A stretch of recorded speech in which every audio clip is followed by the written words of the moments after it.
कोकणातला युतीच्या पदाधिकाऱ्यांचा एक समारंभ मी मुंबईमध्ये आयोजित करतोय आणि त्या समारंभाला स्वतः ते कोकणचे असल्यामुळे, सिंधुदुर्ग पुत्र असल्यामुळे त्यांनी त्या कार्यक्रमाला उपस्थित राहावं याचं निमंत्रण घेऊन मी आज त्यांच्या बंगल्यावर आलो होतो.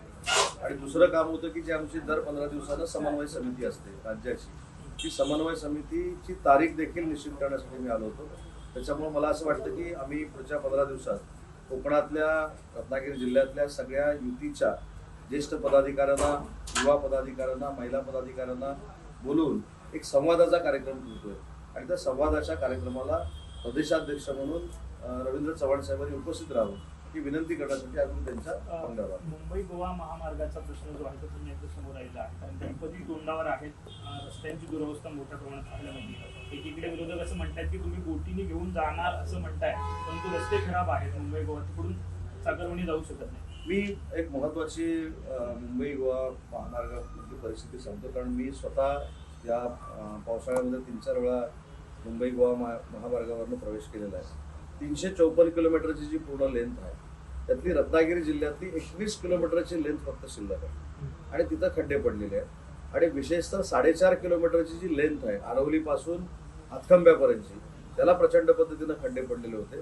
परंतु 354 मधला रत्नागिरी जिल्ह्यातला जो भाग आहे तो फक्त 21 किलोमीटर डॅमेज आहे, बाकी सगळा पूल सोडता सगळा तयार झालेला आहे. माझी कोकणवासियांना हात जोडून नम्रतेची विनंती आहे की रस्त्याचं काम रखडलंय, रस्त्याचं कामाला वेळ झालाय, हे देखील मला मान्य आहे, ते काय आम्ही नाकारत नाही. पण यावर्षी या थोड्याफार खड्ड्यांचा त्रास होईल, पण पुढच्या वर्षीपासून माझा कोकणचा माणूस, कोकणचा सुपुत्र जो चाकरमानी म्हणून मुंबईला राहतो, तो अतिशय सुखकर मार्गानं 3.5 तासामध्ये पनवेलमधनं रत्नागिरीला पोहोचू शकतो आणि 5 तासामध्ये सिंधुदुर्गला पोहोचू शकतो. अशा पद्धतीचा रस्ता तयार होईल हा माझा विश्वास आहे. महिनाभरापासून समन्वय समितीच्या माहितीच्या बैठका होत आहेत. आजच एक बातमी सुद्धा समोर आली की महामंडळांचं वाटप जे आहे ते अंतिम झालेलं आहे, त्यावर काय सांगा? नाही, मगाशी त्याचं उत्तर दिलं. मी त्या समन्वय समितीमध्ये आहे.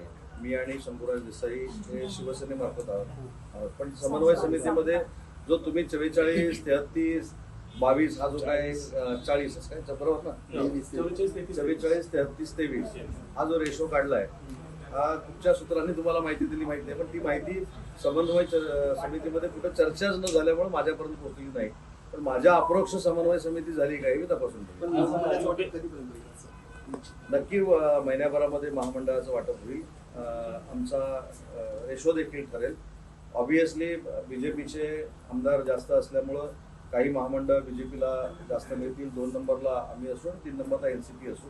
मित्र पक्षांना देखील बरोबर घेऊ. 1 महिन्यामध्ये हे वाटप जाहीर होईल आणि मला असा अंदाज आहे की नेते मंडळी जिल्हा परिषदेच्या, पंचायत समितीच्या आणि महानगरपालिकेच्या अगोदर ही महामंडळ आपल्या पदाधिकाऱ्यांना, आमदारांना जाहीर करतात. आज अंजली दमानी यांनी सावली पार जो आहे त्याची पाहणी केली आणि त्या ठिकाणी त्या पोहोचल्या होत्या. त्यांचं असं म्हणणं आहे की इतक्या मोठ्या प्रमाणात आरोप होऊन सुद्धा केवळ FIR नोंदवण्यात झाला, तो सुद्धा राजकीय अँगल या प्रकरणाला मिळालाय. म्हणून मुख्यमंत्र्यांना आपण निवेदन देणार आहोत. पोलिसांकडनं मात्र अद्यापही कठोर अशी कुठलीही कारवाई केलेली नाही. या संदर्भामध्ये माननीय देवेंद्रजी फडणवीस साहेबांनी सगळं ऐकून घेतलेलं आहे. ते मुख्यमंत्री देखील आहेत, गृहमंत्री देखील आहेत.